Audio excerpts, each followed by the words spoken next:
presentation instructions? Okay, I'm going to go ahead and get us started today with our presentation. Today, the Utilization Committee for the Paralegal Division partnered with the North Carolina Human Trafficking Commission to present a presentation on human trafficking awareness. Nancy Hagan, who is, correct me if I'm wrong, Nancy, but you're a project manager with the commission. My job title has changed several times, so that's as good as any. I'm actually a project analyst currently. Okay. Well, she is here today on behalf of the commission to educate us on human trafficking.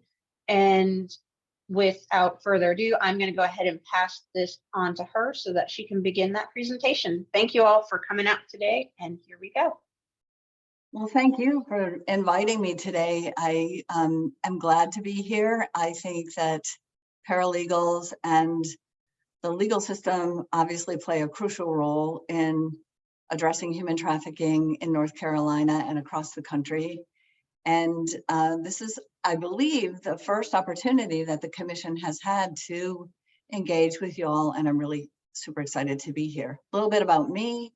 I am currently a project analyst at the commission, where I've been for 2.5 years.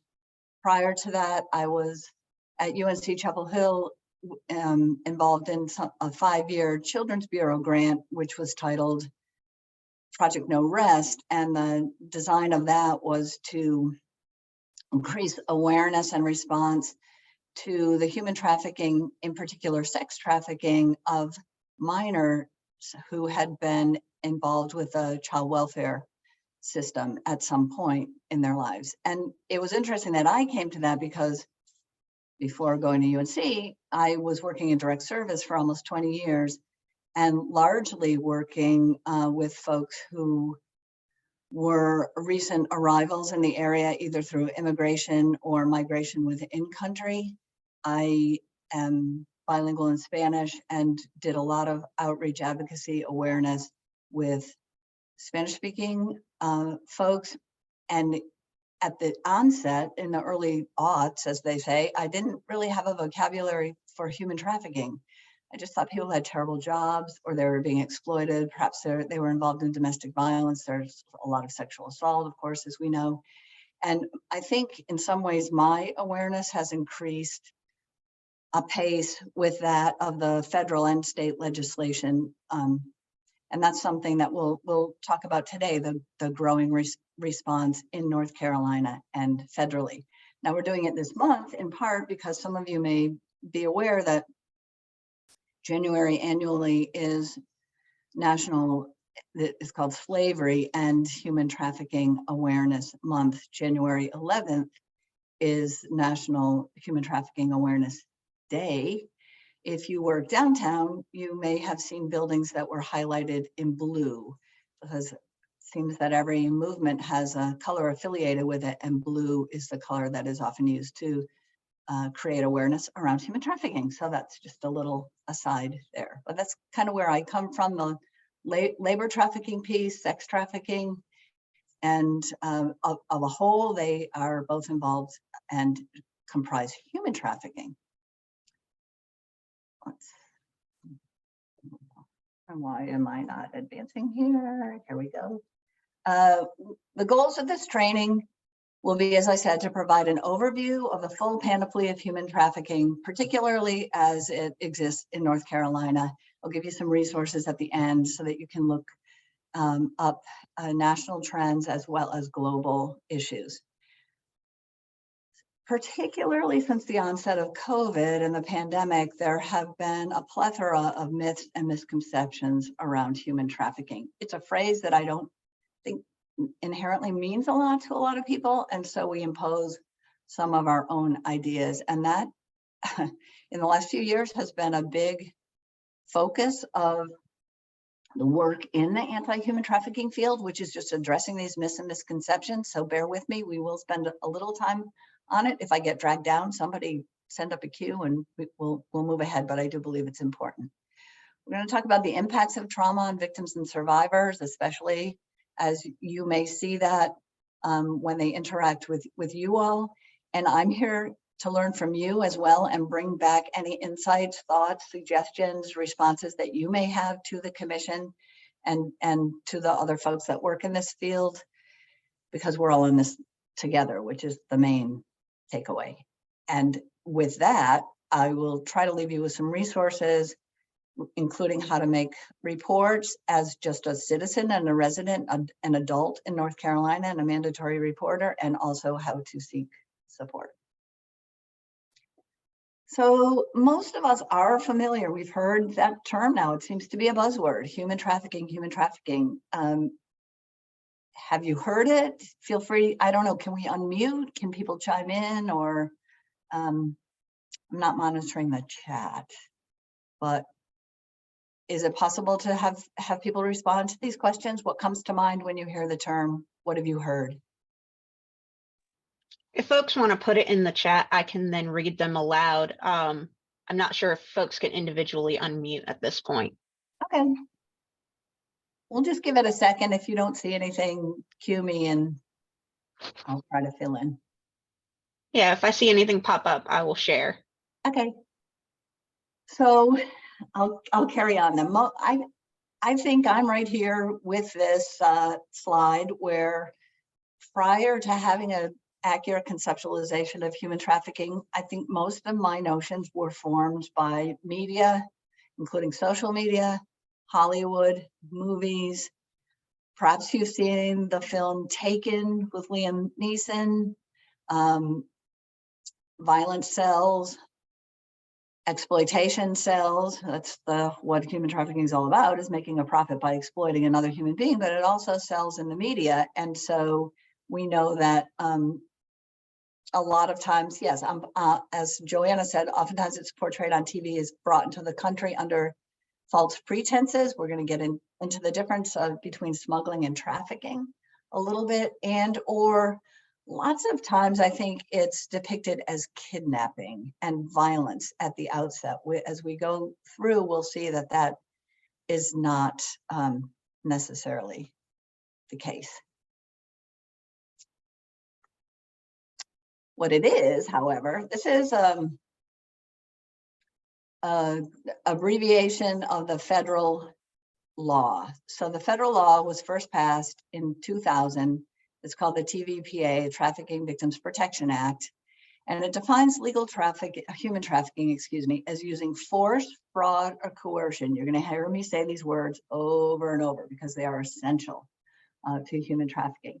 So the use of force, fraud, or coercion to manipulate a person into performing labor or sex acts for profit. Now, the whole world through the UN came together in the late 90s and signed an accord called the Palermo Agreement in 2000, which tries to come to a global definition of human trafficking. Of course, there's nuance within every country, and about 190 countries have signed this accord, the US being one. In the United States, if you look below, we define any commercial sex act with a minor as human trafficking. We'll get into this a little bit more, but basically what we say is that a minor, therefore anybody under the age of 18, is legally considered a victim. They are never at fault. They cannot consent to engage in commercial sex. They can't sell sex. Even if they're 17 and a half and they say they want to and they're doing it on their own, they're always considered a victim. And so that is something that we're proud of in the United States.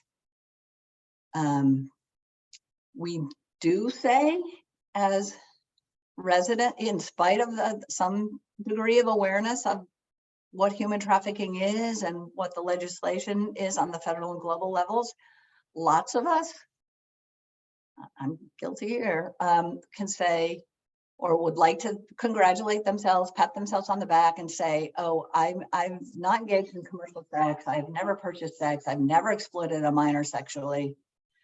It's not something that really pertains to me or that I have to concern myself with. However, as consumers, we all do benefit from opaque supply chains and probably from forced labor. So I know that when I go to the store I know better. I should check labels, see where clothing is made, fast fashion, the cheapest tomato at Food Lion. I don't always think about how that came to be purchased by me. And so to a degree, because our global systems are so intertwined and opaque, we may be complicit to a degree, particularly with labor trafficking. And that's just something that I always like to bring out. Because what is human trafficking really? So internationally, we've defined 3 types: sex, labor, and organ trafficking. In the United States, we talk a lot about sex trafficking, in particular sex trafficking of minors, and we have robust legislation around that.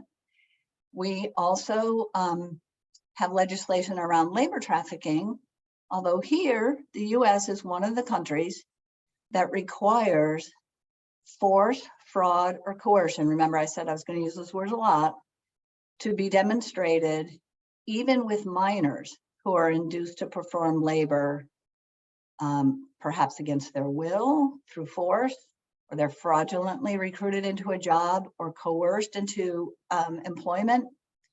Even if you're under the age of 18 and it's labor, one of those 3 elements has to be shown. Different from sex. Now, other countries don't distinguish. Other countries say a minor is a minor is a minor is a minor, can't consent to illicit work, and can't consent to commercial sex. So the United States is distinct in that regard, and that's something I want to bring up. Organ trafficking, we tend to think of again as I think a media phenomenon, or maybe it happens in other countries and not here, or perhaps we would like to think that it happens even, not like to think, but at the border. We've never seen a case of organ trafficking in the United States. What we do see, and we use to frame this discussion, is something called the AMP model. So the act, a means, and a purpose. And statutorily, every engagement of human trafficking has to have one from each of these 3 columns. It has to have an action, something that's happening, a means or a method that's used to make that happen, and a goal. Lots and lots of folks, this is kind of a myth-busting slide, lots and lots of folks focus on the transportation piece of the action. You'll even hear, because it is National Human Trafficking Awareness Month, there's lots of TV clips and news stories about human trafficking, and people will often be interviewed and say, well, why does it happen in North Carolina? And a common response is something like, well, we've got 95, we've got 40, we've got 85, we've got a great highway system. And so people are brought in and out of the state. And yes, that's true, but it's not necessary for human trafficking. So human trafficking actually can involve any one of the actions that you see on the left: recruiting, harboring, transporting, providing, or obtaining of an individual. Now, in a court of law, these things can be really hard to prove, but those are the different elements. Only need one. So you need one action, one means, force, fraud, or coercion. We default to force, I think.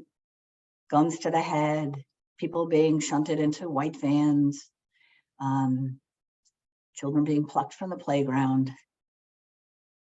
Fraud, oftentimes that's a bait and switch sort of phenomenon, where it might be, oh, you can stuff envelopes at home, earn $1,000 a week, but send me $500 to get started, and then, well, it's not really at home, come to this empty warehouse and work there, but I'm not really going to pay you. So bait and switch around employment, we see that frequently.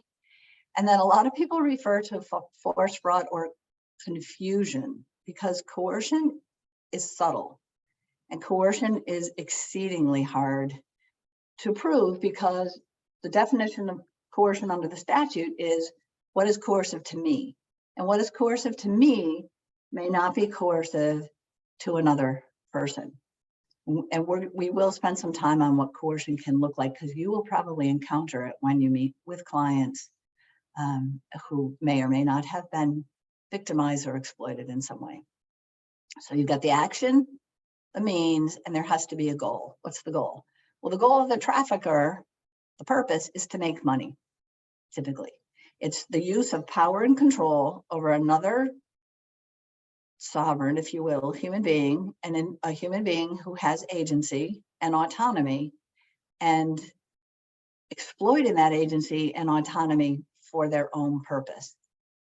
Sometimes the purpose is the power and the control, which can look a lot like domestic violence or sexual assault or interpersonal violence, but it also has the added element of commercial sex exploitation, excuse me.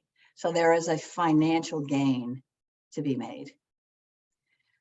So action means purpose. The goal is making money. It's big business. There's a lot of stats thrown out around human trafficking. I'm going to use some, but I'm going to be very cautious because the data are not, in my opinion, reliable. There's thought that human trafficking is the second or sometimes third most lucrative industry in the world beyond the running of guns and drugs. So it's a huge billion-dollar industry. And what happens with trafficking? Well, traffickers, and I prefer not to focus on the traffickers, at least in this introductory talk, because I really want us to think about the people that we are more likely or very likely to be engaging with, who may live next door to us, we may see in the store, we may see in a movie theater, and are victims or people who might be at risk. So traffickers thrive on vulnerabilities. They take advantage of other people's vulnerabilities. Everybody's vulnerable to a degree. We all went to school and we studied Maslow, and we know about the hierarchy of needs. We need a roof over our heads, we need food, we need clothing. Lots of people don't have easy access to those things. So they will do sometimes what they need to do, or sometimes be easily manipulated into doing something in order to have those basic needs met. Another basic need: love and affection, esteem, respect. When we think about people who may be vulnerable, they may belong to groups, populations, communities that have historically, intergenerationally experienced lack of respect, lack of access, live in underserved areas, may live in under-resourced areas. And so a savvy trafficker can come in and exploit those very human needs and manipulate the person, and then take advantage of them for that trafficker's own gain.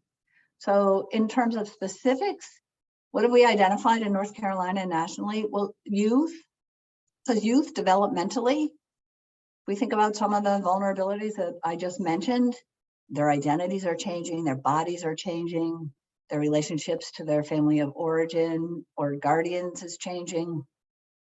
They're trying to figure out who they are. They're easily recruited by someone who professes love or affection or essential developmental need.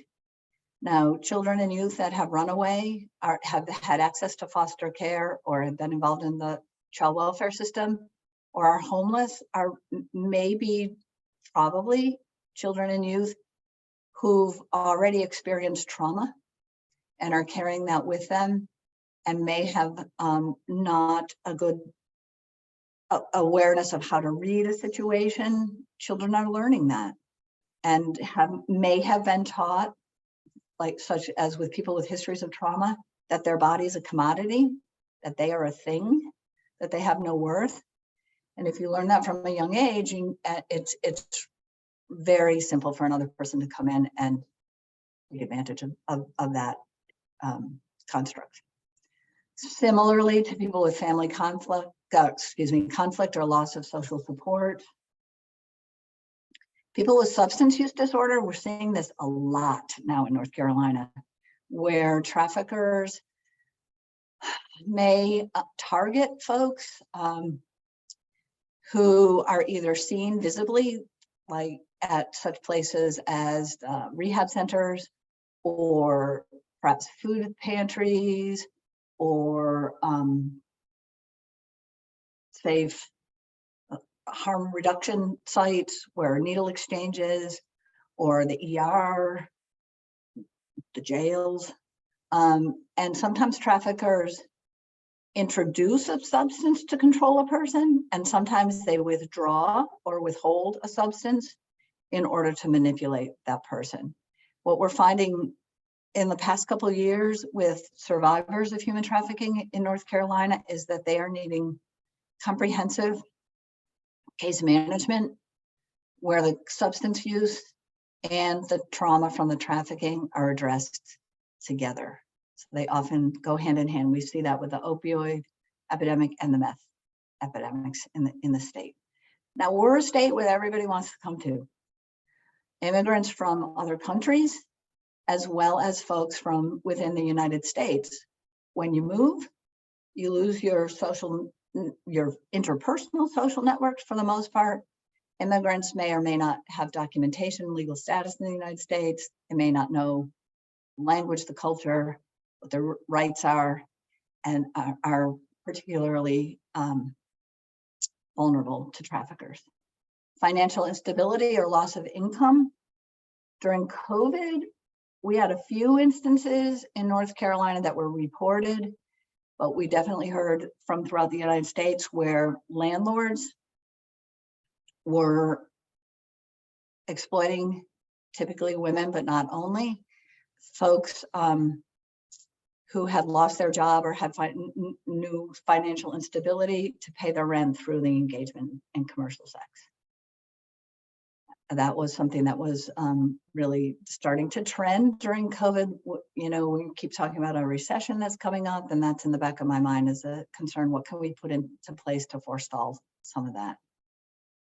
North Carolina has lots of natural disasters, tornadoes, ice storms, hurricanes. When people are displaced, when they lose everything they've got, including perhaps family members, or they're apart from family members, or they're in a rural area, can't get back to the home place, or they don't have one to go to, they are easily exploited. After Katrina, there was a significant amount of both sex and labor trafficking in Louisiana. Sex trafficking in the immediate after the hurricane, where people needed a place to stay, or they needed food, or they needed clothing, or they needed something, and someone came in and said, I can help you. And then the help was twisted and ended up being abusive and exploitative. A little bit farther out, we saw some labor trafficking, including labor trafficking, which was resolved civilly through Legal Aid of North Carolina, with a group of Thai workers who had been in Robeson County and were recruited to go to Louisiana to work on the rebuild. So they didn't have language fluency, they didn't perhaps have cultural competency, didn't know their rights, were housed in very unsafe, horrible conditions, weren't paid well, and it was a case of labor trafficking. However, we've learned when Harvey came along in Texas, Houston has created a wonderful handbook on human trafficking in disasters and what kinds of things can be done pre, during, and after a natural disaster. And I do think that's something that North Carolina needs to be aware of, because we see it. We've seen some instances of exploitation, in particular with rural folks and farm workers after Florence. So I bring that up. People without permanent safe housing, people who are unhomed, people who are wondering where they're going to spend the night. College students we might not think of, but we know that I think Chapel Hill recently did a survey where 25% of their students identified as food insecure. So these are students that are living in an apartment. They're not on the meal plan at the school, but others. And again, if those basic needs aren't being met, how are you going to pay for tuition? The cost of tuition is going way up. College loans, students can be vulnerable. The word itself, trafficking, again, can be really confusing. I told you we were going to spend some time on just the concept so that this is a 101, so we have that kind of shared understanding. And I did say this once, but it bears repeating that a person can be trafficked anywhere, in their own home, at school, over their phone, in their neighborhood, at church, wherever, including places where one might think of as a safe space. I mean, the horrific case of human trafficking that brought this phenomenon to people's attention in North Carolina occurred in Fayetteville several years ago in 2005, I believe, where a mom basically sold her 5-year-old daughter to pay a drug debt. And then the child was raped and murdered. Prior to that, people, including maybe myself, sort of indulged ourselves and thought it's not happening here. Certainly the trafficking of children is not happening here. It might happen in where there's sex tourism or very vulnerable families. It's not happening in North Carolina. Well, Billy West was the DA in Cumberland County who took that case and got some severe sentences for the perpetrators. Of course, the little girl, the tragedy to her is immeasurable, and to her siblings. But that was the first kind of case where we realized she was asleep in her bed and was trafficked. Which brings us to the next point, which is that we tend to think that trafficking occurs between strangers and involves the use of force. You're on Facebook, you're on social media, you're on Nextdoor, you see these posts all the time about, oh, there's a white van at Target and it's marking tires, and that means this or that. And the recent data that we have from the National Human Trafficking Hotline is that less than 6% of cases of human trafficking involve any kind of abduction or force at the outset. Oftentimes what happens is forces may be brought in to control a person once they're already in that situation. So it's not the little girl who's going to be abducted from the dressing room at Walmart, or it's not the kid who goes to buy ice cream up the street and then never returns home. Most of you may see numbers about from NCMEC about missing children. Almost all of those are custodial and or between known entities, and very few, again, like 6%, might involve a stranger. So we teach stranger danger, but we really should be talking about what happens when people are already in some kind of relationship or known to each other and manipulate that. It's much easier to do, to manipulate a relationship that's already ongoing, even if it's a neighbor, an acquaintance, a coach. Oops, I'm sorry, let me go back there. I already covered, we thought it didn't happen here, but it does. It's been identified in 43 counties. Well, charges have been brought in 43 counties in North Carolina. It's been identified in 100 counties. So that is every county. Not everybody wants to engage with law enforcement or the legal system. So we have, much like with domestic violence and sexual assault, more cases identified than charges brought. We think we would know it if we saw it. I know I've missed cases. Early on, I used to be a professor at NC State. I had a grad student who was from another country. She was married to a PhD student, very well educated, very polished. She was pregnant, was abused by her partner. I read it as domestic violence. When they went to court, the partner said in open court, I paid a lot of money for her and I can do what I want. I think what he meant was a dowry system,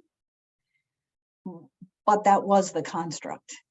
that predated the TVPA, our federal legislation, so there was no recourse to look further into it. That case was taken as domestic violence, but I'm wondering, of course, what may have really been going on. We think that it can happen to others, not to me, not to anybody I know. The longer I've been involved in this, the more, of course, people call, or the awareness that I've increased. And I can see, again, everyone's vulnerable to a degree. Some of us are privileged. Some of us have more resources than others. Some of us have greater facility access, but that may change over the course of a lifetime. So folks that are disabled, or folks that develop a disability, or folks that lose everything in an economic crash may become vulnerable even if they were not previously. Does anybody have any comments or anything they want to add to that? Again, if you pop those in the chat, she can see them, or I can speak them aloud. If you don't mind speaking aloud, I can, yeah. I'm happy to respond. Nancy, can you hear me? I can. Hey, my name's Steve McCloskey, and I'm an attorney in Winston-Salem. Yes. And first of all, thanks for putting on the program. And you mentioned something about legal aid, excuse me, legal aid arriving at a settlement with, I believe it was for employment related trafficking. Is that correct? Yeah, so as you know, Legal Aid of North Carolina resolves cases civilly. They don't handle criminal. Okay. Cases. I do civil litigation, but there's a wonderful quote from an old Georgia case that says, if you want to get somebody's attention, hit them in the pocket nerve, meaning their wallet. And it has come to my attention that there seem to be, you mentioned in one of the PowerPoint slides about transportation, and there's another area where I would like to hit people in the pocket nerve, and that's these hotel chains, usually sleazy dives, that know what the hell's going on inside those rooms, just like the cabbies, and I don't want to mention any commercial transportation operations, but a lot of those folks must know what's going on as well. And I was wondering if that would be a fruitful area for helping, if some of those folks could be hitting their pocket nerve. Yeah, I'm really glad you brought that up. And I would say yes. And when we talk about response, we'll definitely get into that. If this is about business and making money, let's hit them where it hurts, right? Yeah, exactly. And so unfortunately, a lot of times gaining access to compensation is difficult, or actual victim compensation, or even the payment of fines. But I do think that's a great idea. We are working within state and across the country more and more closely, very intimately with the banking industry. The financial fraud pieces of human trafficking are really being acknowledged now and pursued. And so whereas it's not, I guess I'll speak to a stereotype that I might have had in the past, it's not the street corner pimp, that's the language that's used, it's not the pimp marketing and exploiting 3 women from his apartment complex. It's organized crime, it's big business. And so the financial piece of it, the RICO stuff is really coming into play. And there's a tension between, it's almost like a charity and justice tension, where there's the desire to work with, engage with, if they want to leave the situation, the people on the ground who are being exploited, and then going after these big systems. And sometimes especially with law enforcement, I mean, to build a case can take years. We see this a lot in the illicit massage industry in North Carolina, which is one of the forms of prevalent forms of human trafficking in North Carolina, where it's typically women from mainland China or Korea are brought through China and or Korea to Flushing, New York. They respond to a fraudulent, sometimes there's not even an attempt at fraud, it's just a pure exploitation, and to engage in massage in North Carolina or in the United States, where they're told they don't know the laws, they don't know the language. They're told that, oh, it's a norm in the United States for physical massage to end with a sex act. And they're kept isolated. They typically are forced to live at the illicit massage industry. They might be marketed as Asian massage, pure spa. They're all over the place in North Carolina. And then moved on into anywhere from 2-3 weeks to 2 to 3 months, so that the passage keeps going and it's hard to address. The dilemma that I've heard over and over again, and I've worked a lot in this arena and been on some operations with law enforcement, is if you go in and arrest the spa owner, you're missing the big organized crime.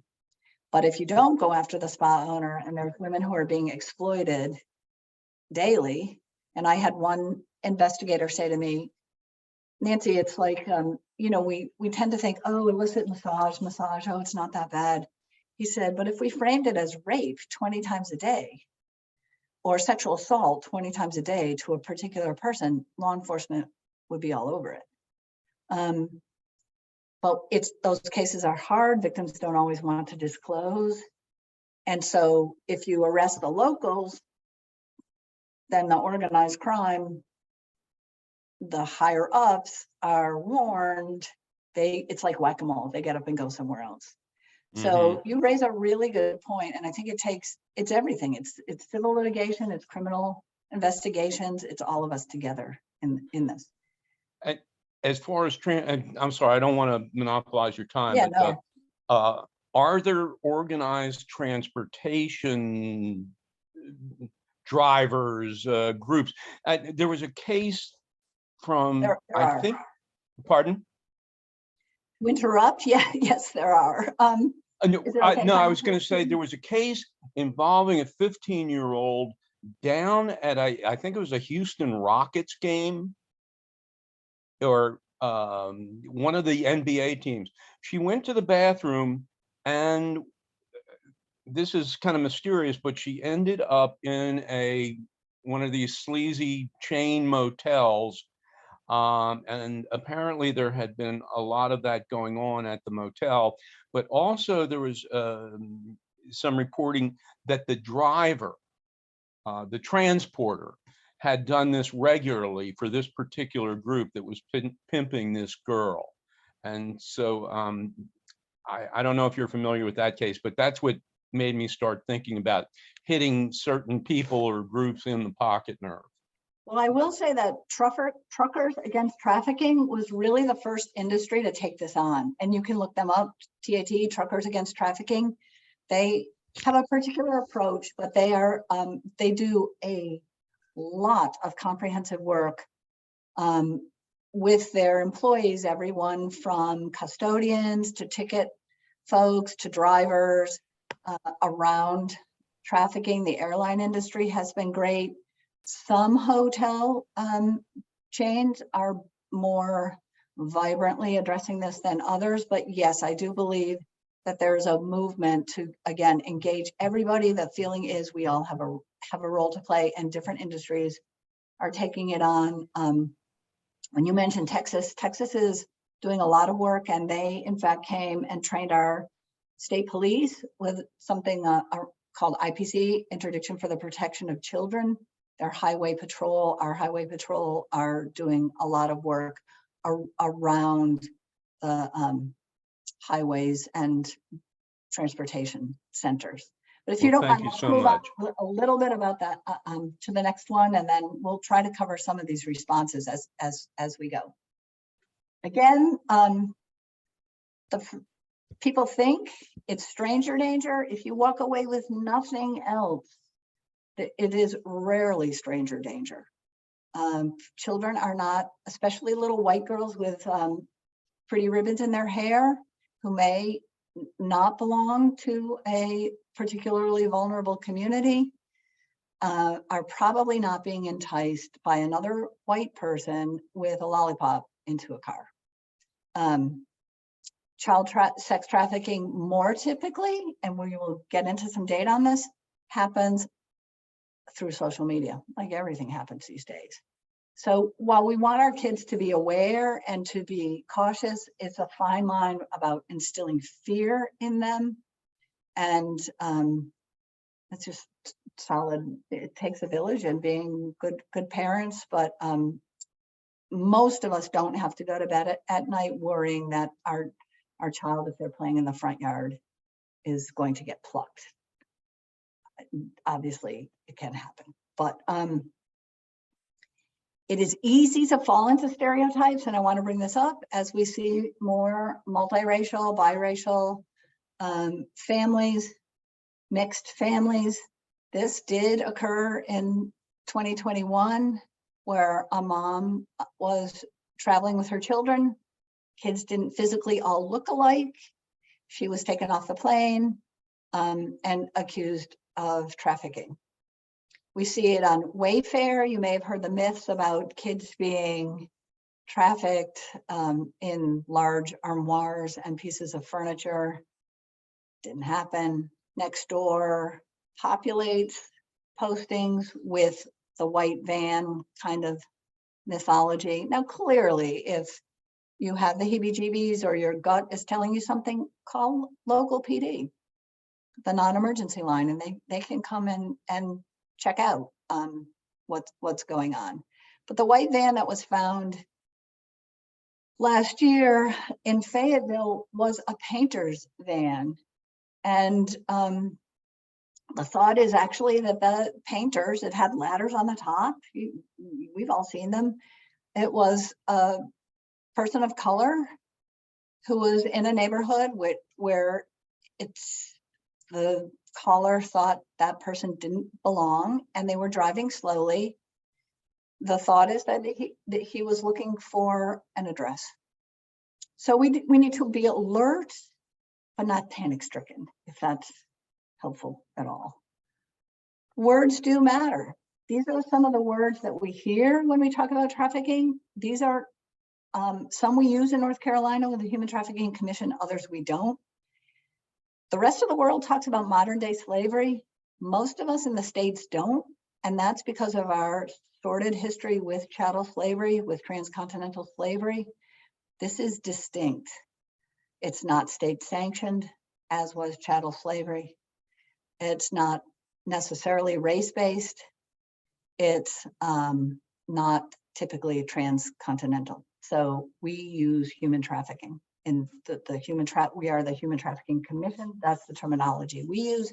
Other countries, particularly those that have a different cultural history, England uses slavery, even though they engaged in state-sanctioned slavery as well, but they do use modern-day slavery. There's no such thing as a child prostitute.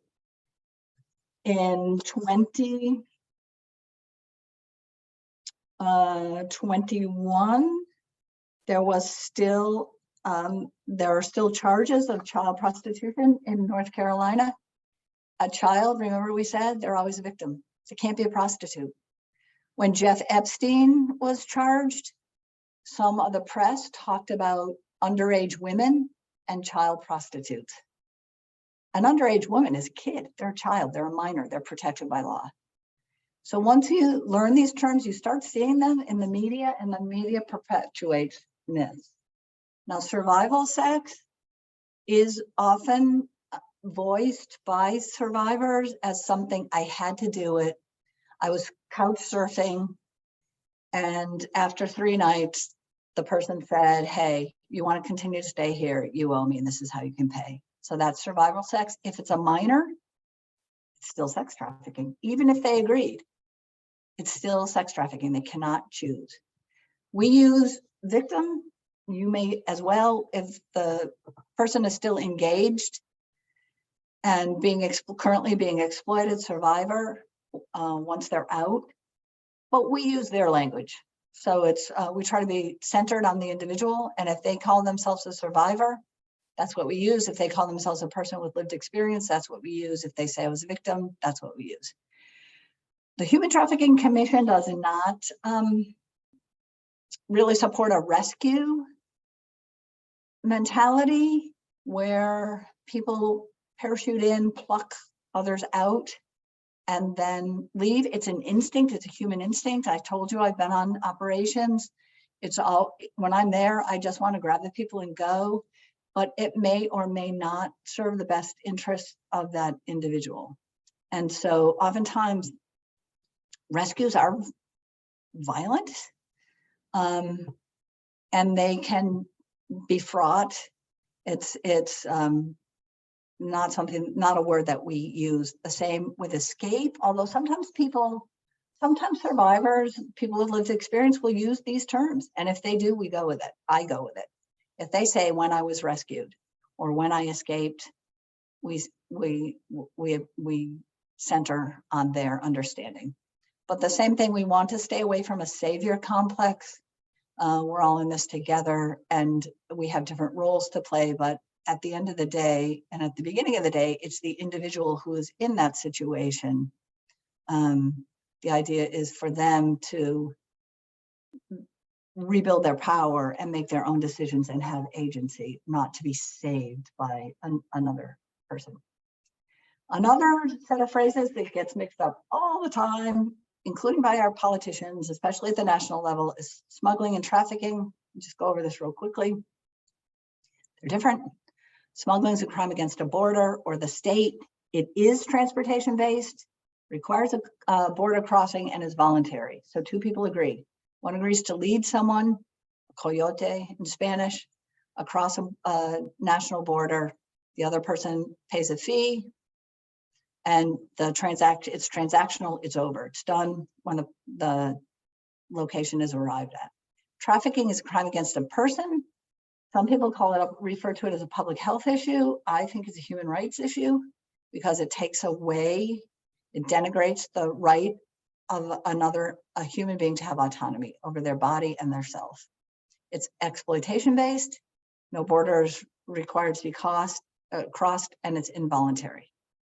Smuggling can become trafficking, and here's where it gets really tricky, especially with the legal system, where a person can offer, and I've seen this frequently, set fee is agreed upon to cross into the United States from another country, typically from the South.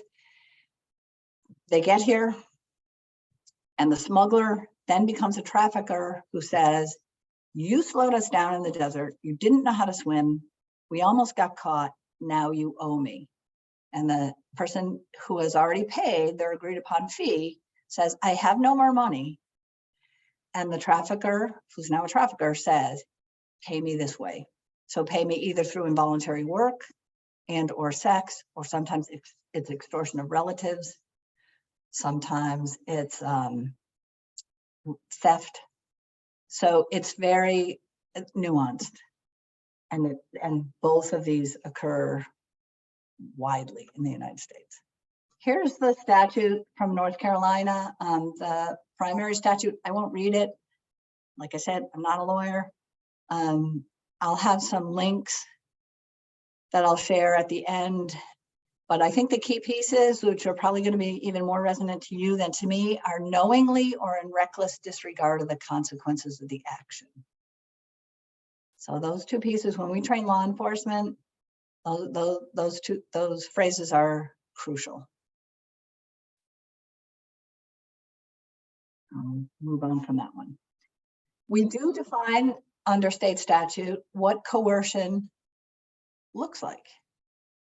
So causing or threatening bodily harm, that's the default. We often think of that. We think of cages, we think of lack of access, we think of physical restraint. If you Google images of human trafficking, you'll often see people in handcuffs or chains. We don't use those when we present or talk about it, because again, it's, yes, does it happen? Sure. Does it happen frequently? Not so much. Does it gain lots of press? Absolutely. But the causing or threatening bodily harm is a frequent means of coercion. Threatening bodily harm to self or other. So a child, I'll hurt your mother. I'll punching another woman or another victim in front of you. That it's very easy to control another person with the threat of bodily harm. Exposing or threatening to expose any fact or information that's revealed to subject a person to criminal or immigration proceedings, hatred, contempt, or ridicule. The contempt and ridicule, you share, I share naked pictures with a partner and I'm 12 years old. And then the kid says, I'm going to share them with the whole school, your youth minister, your parents, I'm posting it. That's exposing or threatening to expose a fact that would, if revealed, would subject that person to ridicule or contempt. And especially with minors, but with anybody, it's quite easy to control someone in that way. We see the threat of reputational harm, this form of coercion, as the predominant form of controlling victims in the illicit massage industry, where culturally, the norms are, of course, not to engage in commercial sex, and the threat of informing family members of what's really happening is a typical form of control. Given our fraught immigration system, it's quite easy to control another person by threatening to report them to ICE, whether that person is documented or not, because the system is so convoluted, and let's face it, the regulations change frequently. If a person is a foreign national, they may or may not know their rights, or may be very nervous about what those rights are, and may be easily controlled by threats to immigration. With that one, we are entitled to hold our identity papers. So an employer that says, give me your passport and I'll keep it safe for you, an individual does not have to do that. Taking an ID of someone, without our IDs, who are we in this country? So that's a great way to control another person. And we already talked about substances. Now, the debt bondage and deception, asserting a condition of debt, we see very frequently in labor trafficking, where we used to think that sometimes labor exploitation primarily involved, let's say, wage and hour disputes. Now, when we look a little bit deeper, we may see that there is actually a situation where a person is, it's almost like the old-fashioned company store, where a person is forced to, say, buy their lunch or shelter, stay at the apartment that the restaurant owner owns, only eat the food there, and then they're charged. And when they can't pay the fees, there's an interest rate or perhaps a fine, and the person gets in a situation of debt where they can never get out. We see it a lot with commercial sex, where there are quotas issued that the victim has to bring in a certain amount of money in a certain period of time, typically a 24-hour period. And if they don't, they are fined or there's interest, and where oftentimes physical violence will come into play as well if they're not meeting a quota. It's insidious. So involuntary servitude, we divide in the state the sexual servitude and involuntary servitude. Involuntary servitude is labor that's coerced by deception, fraud, violence. Sexual servitude is when anything of value is given for commercial sex. Remember that anything of value to a 14-year-old can be cigarettes or a place to crash while they're mad at their parents. It can involve with a minor, a third party, so the traditional pimp and a John or consumer, but it doesn't have to. With a minor, the so-called pimp could be their boyfriend, and if they are coercing them into commercial sex, then it's considered trafficking. What can this look like? We just kind of talked about that a little bit. A debt that can never be paid off. Threats to family members are very common. Threats to self, but threats to family members.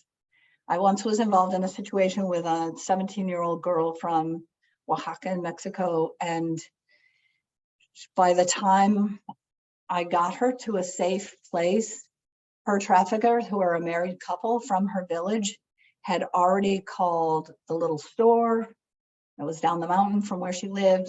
A runner had gone and gotten her mom, brought her to the store because they didn't have their own phone or connection. And that trafficker had threatened the mother and the two younger sisters if the daughter went ahead with any kind of charges or seeking of assistance. And that was by the time we got the girl from Harnett County to a safe shelter in Raleigh. So those threats are very, very real and happen. Illegal recruitment fees, you don't have to pay to get a job in the United States. You don't have to sign over the deed to your land. We see this frequently with foreign nationals, where they don't know what is legitimate and what isn't, and are so desperate for employment that they will enter into illicit agreements that are then used against them. So again, moving over to the sexual servitude, we covered some of these, but the commercial sex with minors includes porn production. And that is a very slippery slope for legal representation where, again, where's the agency? Who's the victim? Where's the perpetrator? But children cannot produce and market porn, even if there's not a third party involved. There's still a victim. Now, they might not be charged if it's of themselves, but they are still considered a victim. North Carolina is a state that took the lead in 2013 to pass the North Carolina Safe Harbor Act, where all minors under the age of 18 are protected from prosecution on charges of prostitution. Unfortunately, sometimes they still get charged, but they don't get prosecuted.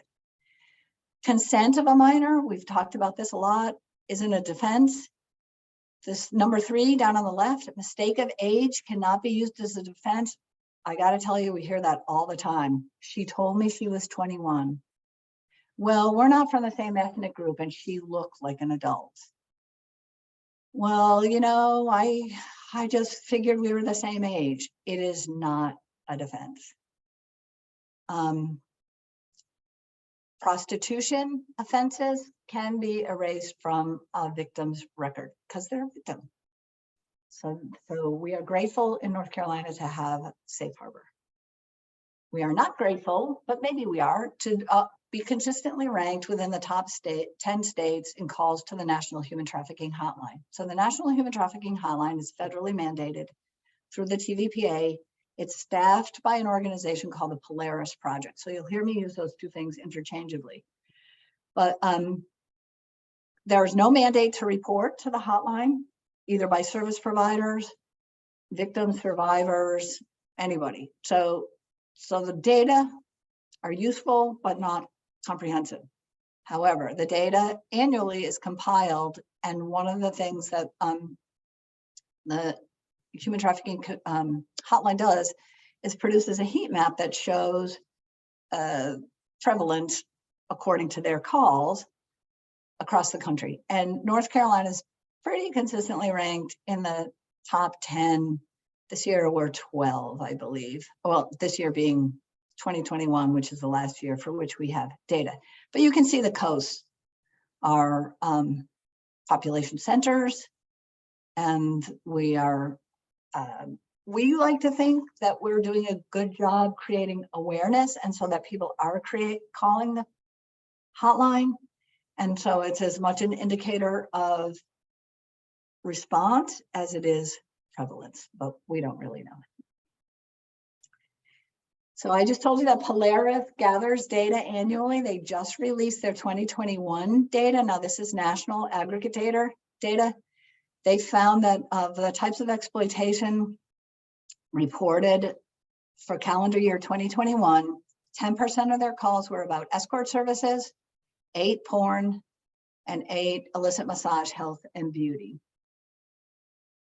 Now these photos, it's hard to find copyright-free photos that don't involve chains and handcuffs.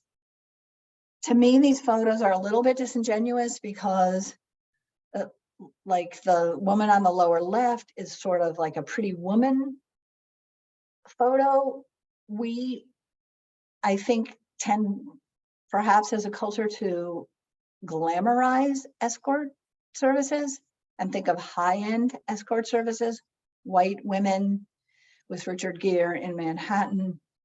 Typically, it is not a white middle class professional being trafficked through an escort service. It might be a college student or someone who's on seeking arrangements or another platform where she thinks or he thinks or they think they're in control of the situation and that they're have boundaries and they're engaging in commercial sex to a point. They consider themselves a sex worker. That's a whole nother discussion. But when exploitation, if it does enter, that's when they may become a victim of human trafficking. And then the production of pornography, we believe, has gone way up, especially during COVID. The illicit massage, health, and beauty, I already addressed with this plethora of illicit massage businesses, which are probably in the town you live in, because they're everywhere. Recruitment types, this is another myth buster, but the myth is backed by some data from Polaris, where again, it's not stranger danger, where instead we see that 33% of callers who noted who their recruiter was, and no, not all do, and there were over about 11,000 calls to the human trafficking hotline in 2021. So 33% of those identified a family member or caregiver as their recruiter. Help me out. Do it just this once. If you love me, you will. I don't know what we're going to do. Can't get the medicine, can't pay the rent, don't have health care. We need everybody to pull together. And so people are recruited through their affiliations, their affection for each other, their desire to support family members. Sometimes they're manipulated and sometimes they're abused into that, but yes. Intimate partners, very similar. And so we are fortunate in North Carolina that the DVSA agencies and the Council for Women and Youth Involvement are becoming increasingly involved in serving survivors of human trafficking. In calendar year fiscal year 2021, so from July 1st, 20 to June 30th, 2021, North Carolina DOA through their DVSA agencies served 368 identified survivors of human trafficking. To be fair, most of those, almost all of those, identified as adult cisgender women. So we know that minors, people who do not identify in that way, males and labor trafficking survivors are not being served by those agencies, but nonetheless, that's a significant number. And then employers, especially with labor trafficking, but not only with labor trafficking. There was a huge case that came out of California recently where cleaners at night, oftentimes women, were in buildings and alone or with another woman or a few women and vulnerable, and their employer sex trafficked them. So we see the employers trafficking with both labor and sex. What are the means? Remember, we've got an active means and a purpose. What are some of the means? Force, fraud, and coercion. This is the Polaris data again from 2021. Emotional abuse is the most prevalent. and economic, you owe me money. People feeling they can't get out of a debt. Threats, whether actualized or not. Isolation, again, much like domestic violence, keeping people away from their friends, their family. You belong to me. How dare you contact that other person? And then denying their needs and wants. The no trespassing sign is one that I took from a farm labor camp. It's typical for people in the country to have no trespassing signs. So in and of itself, it's not a big deal. But if workers are living in isolated situations where they don't have access to resources, they may be easily exploited. And we do see a lot of labor trafficking in North Carolina. Now with the Polaris data, we are typically one of the top 5 for labor trafficking across the country. California, Florida, New York, and us are typically in the top 5. We can't default to agriculture per se, but there have been cases of trafficking, labor trafficking in agriculture, many of which I've been involved with directly across the state, but we see it in the restaurant industry, we see it in construction, we see it in domestic help, like nannies, and domestic workers. So people, again, they tend to conflate human trafficking with sex trafficking. It's egregious, it's horrific, especially of minors. Everyone who cares about this issue does care tremendously about that. But the belief is that labor trafficking is 7 times more prevalent than sex trafficking. Sex trafficking is transactional, so an act is occurred. In labor trafficking, we value work in this country. We all work. We all probably worked as kids. I know I did. We've all probably had terrible jobs. It's really hard to know what your rights are. You've got to have an income. So people put up with terrible things and they normalize it. We normalize. It's not typically a singular action with labor trafficking, and that can also make it very hard to bring charges because the evidence is slowly aggregating rather than indicative in a single or multiple incidents. So that said, we're also seeing, I'm trying to provide some data now. So Internet Crimes Against Children, ICAC, which is run by the SBI, saw a tremendous rise in tips in 2022, 18,873. That's a lot. And again, we could say, well, COVID, people were home, people are more and more attached to their devices. And when you're on a device, it's oftentimes a singular activity. The child may be in their room, on the playground, in the bleachers, in class. Gaming, we're starting to see more reports of gaming. Recruitment, an avatar, a bot, in particular with boys. So it's not just girls that are recruited through modeling or love sorts of relationships, but boys may be recruited through gaming and other online activities. Huge rise. This is 2020. I've linked at the end of the presentation our Human Trafficking Commission website. We just put out like 2 days ago, the 2021 data, but it looks quite similar. The addition is that there are 10 more counties where cases of the charges of human trafficking have been brought. They tend to cluster, no surprise, Mecklenburg, Cumberland, Wake, big cities, but that is not to say that is not occurring elsewhere.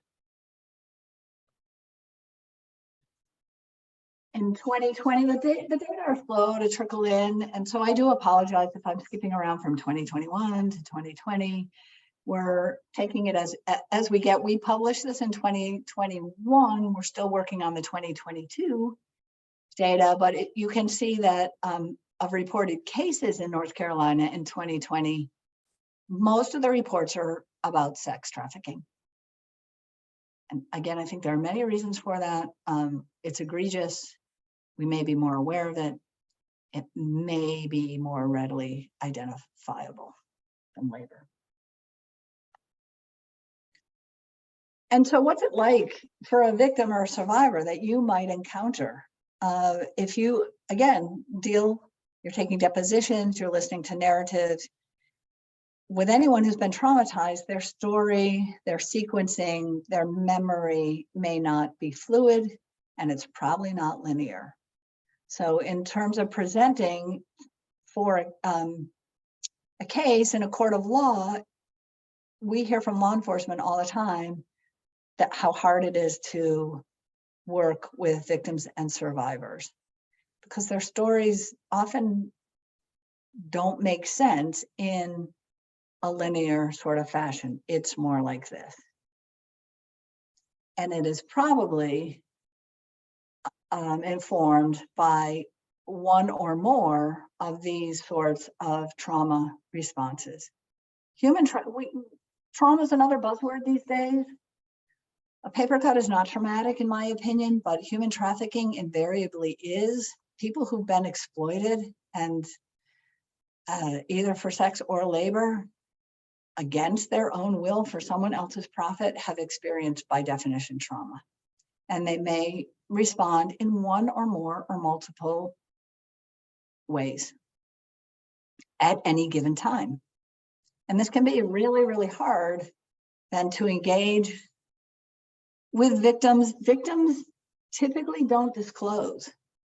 And so if law enforcement encounters a victim, even, what's his name, Tate, who was just arrested in Europe. If you saw over the weekend, 2 of the women who were named as victims have come out to the press and said, we're not victims, we're his friends. Well, yes, because you've been recruited emotionally and coerced, and you have a trauma bond with him now, and you believe that you're doing this of your own free will. That's a response that we often see. Now, hope that case goes to court and it can be discerned whether those people really are his friends or are they victims. But it's challenging. And it's challenging for you when you want to make a difference and you're working with individuals, again, whose narratives are not clear and concise. And I want to learn from you about how you can make that difference a little bit. But you may hear things. In the service provision world, I hear this stuff all the time. I hear a lot of go away. You don't get it.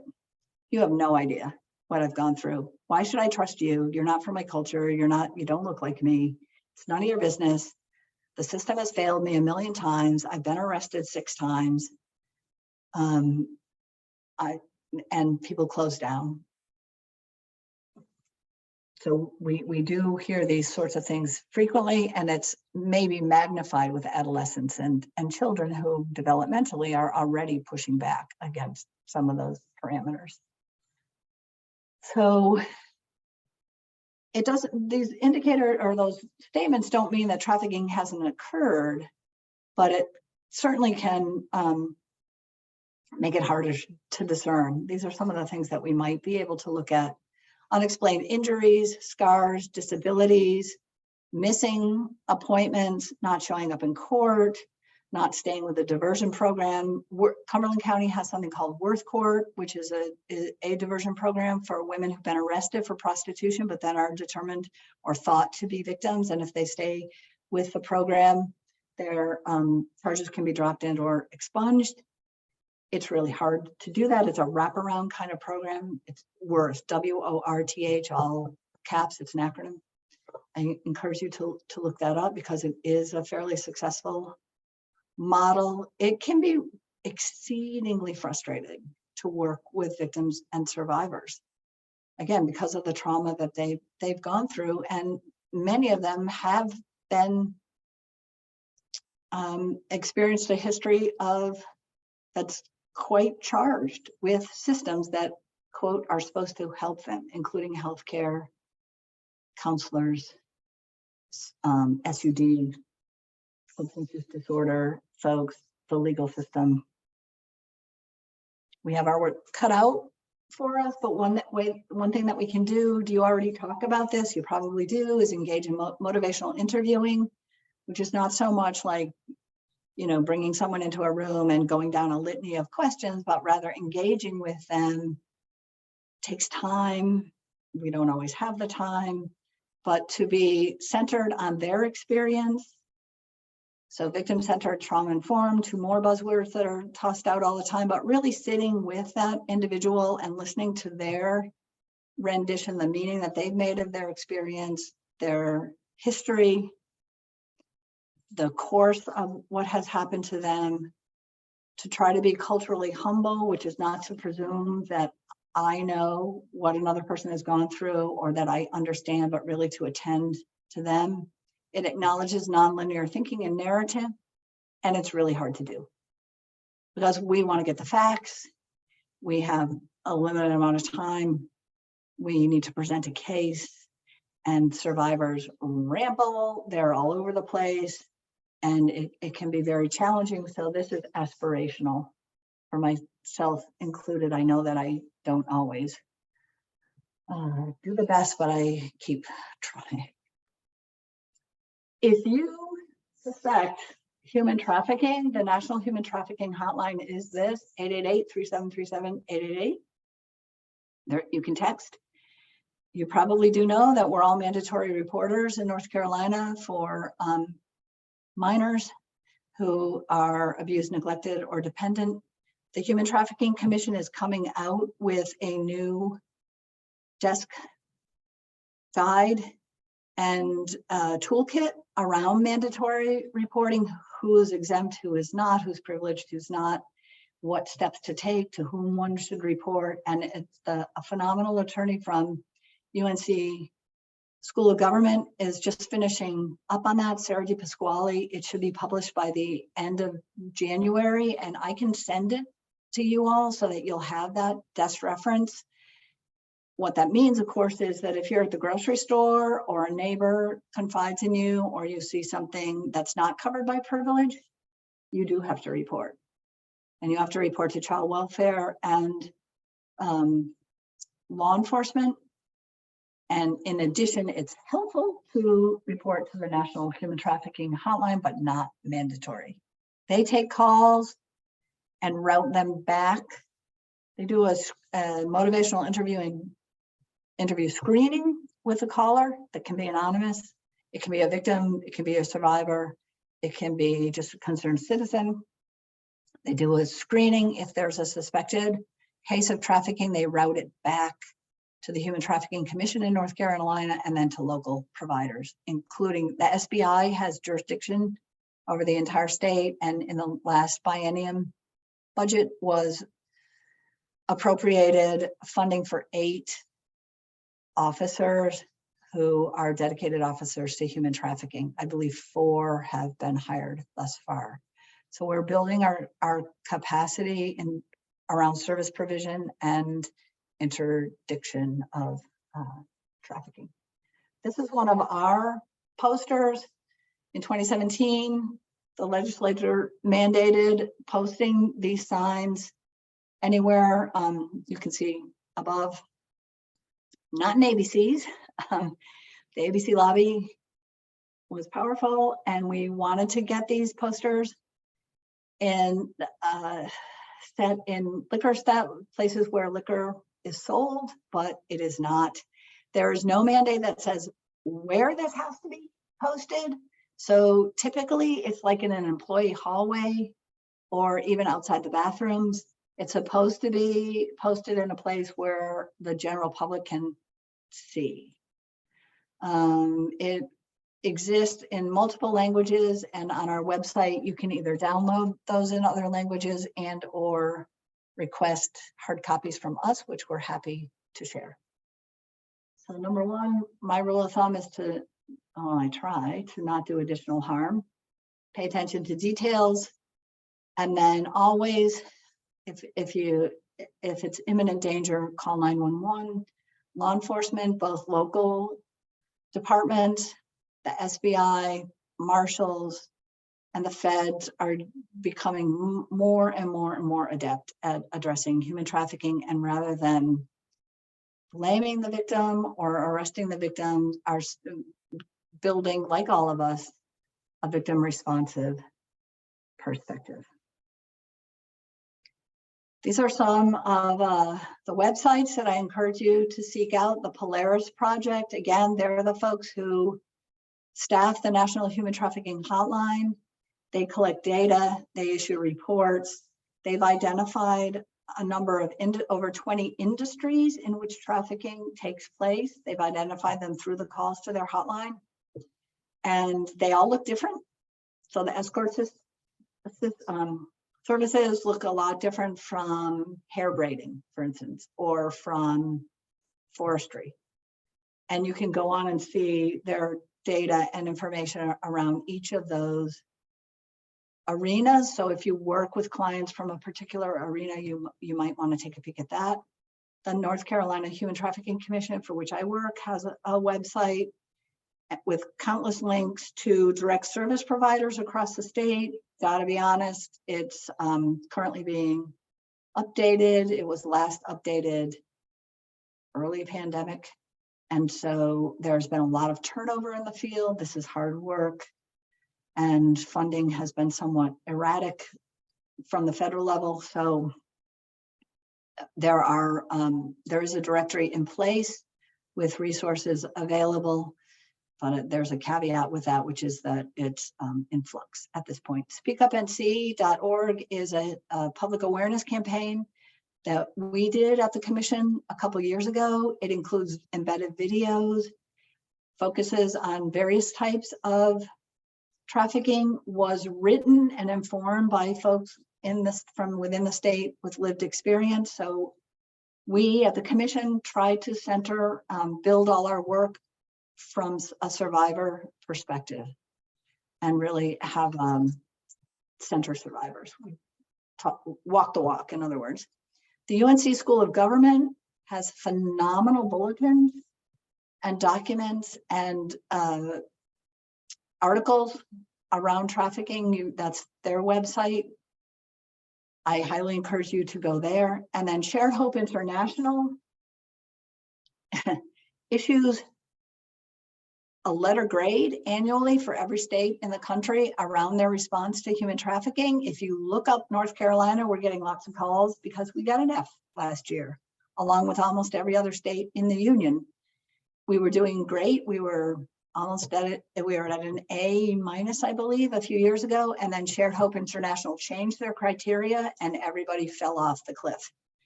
I think the highest grade nationwide might be D, maybe 1C.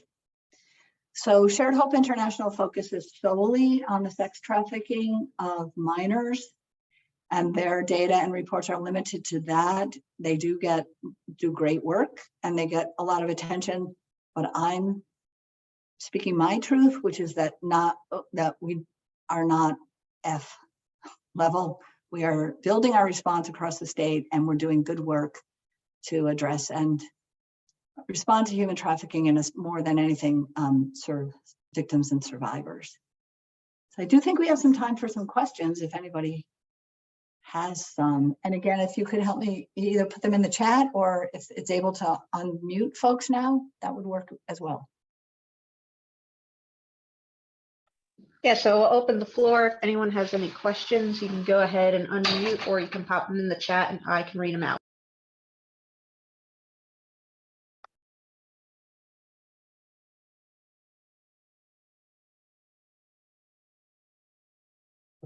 This is Alicia. I have a question. I always have questions, so I didn't want to go in front of anybody else. I guess one of my questions is so first of all, thank you for your excellent presentation, because there's a lot of information here that I had no idea about.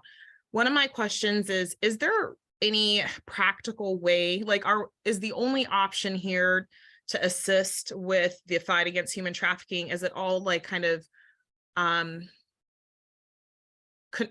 kind of like dealing with the outcomes of it, or is there anything practical that we can do to actually stop it before it happens? Thank And you what does that so look much for saying that, Alicia. I really appreciate you bringing that out. Unfortunately, again, this is Nancy Hagen's take, not the commission's necessarily, but a lot of, shall we say, our addressing of social issues is almost through a scarcity model where the funding drives the approach. And initially, when human trafficking came under a global awareness and statutes were being developed, the thought was that it was a criminal endeavor. We can create robust legislation, and I've heard it a million times, if we arrest the bad guys, we can stop this. Well, we know that human trafficking has occurred since the dawn of time, probably as long as there's been 3 people on this planet. And so it's not that easy. What wasn't initially funded was prevention or demand reduction. Because we talk about supply chains, if this is business and there are supply chains, we've got a marketer, a seller, a trafficker, a commodity, which is actually a human being, and then a purchaser. So where do you interject to make a change? Well, the person who's being exploited, of course, compels action. And so a lot of that action was driven, initially focused there, as well as on the perpetrators. But we have found the limitations. So like you said, that's reactive. So more and more funding is going into prevention, which I'm personally thrilled about. I think it has to do with just where we are in 2023, and COVID destroyed our traditional social networks. People weren't going to church, they weren't going to school, they weren't out and about, they weren't being seen, they weren't being identified. They may have been literally compelled to be inside with a person who is exploiting them. And I think, especially around our children, internet safety, if you have kids, if you know children, if you love children, if you work with children, they're all native. They are way ahead of anybody else, even a millennial, on versatility and fluency with social media, with changing media, with apps. And it is incumbent upon us to try and work with them and support and have open, trusting relationships. If human traffickers take advantage of relationships, we can take advantage of our relationships for good. Build them, keep them strong. It's really hard to do. It sounds so simple and it's so hard to do. I don't know if that helps at all, but I am grateful that prevention, Congress is going to announce the renewal of the TVPA on January 31st. And with that, they are going to release some more funding for prevention. And I'm super excited. What does prevention look like?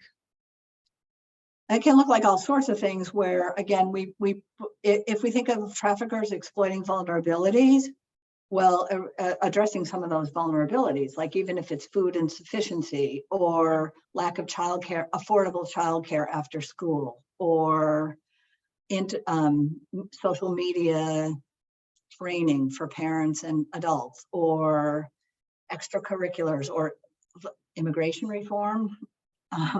Okay. That's humongous, but some of the social inequities, the intergenerational patterns of exploitation that have occurred throughout the United States, that the traumas, some of these things, the big items, where do we start is the hardest part. Mm-hmm. So maybe after school programs, maybe just putting in local safety nets for people. Thank you for that. And I just have one more question. Actually, I have 10, but I'm going to ask one more question. I was sitting in at one of your meetings, maybe it was last month, and I heard a discussion about appropriations from the legislature Right. and how challenging that can be at times because there is a perception of how widespread that problem is in North Carolina. And you were just saying a moment ago that kind of funding kind of drives some of the initiatives. How, so this is like kind of difficult to quantify. How supportive, I guess, are our communities and I guess our legislature in particular, if you can even answer that question, No, and fund and like, offering funding for these type of initiatives. Well, I'm grateful, may not be the right word, but this is a bipartisan issue. It's a human issue. And so there is tremendous interest, a lot of it may be guided by mythology. So that's my job. But there's tremendous interest in addressing this. I think there's momentum that's building. With the General Assembly in the 2021 to 2023 biennium appropriated almost $30 million in 5 sections to addressing human trafficking, some of it is to DVSA agencies, some of it is ARPA funding, so pandemic relief, but some of it is recurrent funding for programming. I'm absolutely grateful for that. I thought where you might be going with this too is, I remember I said that there were 260 reports from North Carolina to the Polaris project, and people say like 260, why should I care? And I'm sorry for those people, but it's not very many. We've got other more urgent issues in the state. And so another thing that I think we can do to create more robust data are to have a central reporting, mandatory reporting on trafficking cases. You probably know our child welfare system is administered through the state, but actualized on the county level. And so it can be really hard to gather reliable data, and we're trying to work on that. But very grateful that the General Assembly is all on board. Thank you. I think we're at time, but if anybody had anything else, I'm happy to either stay on or answer.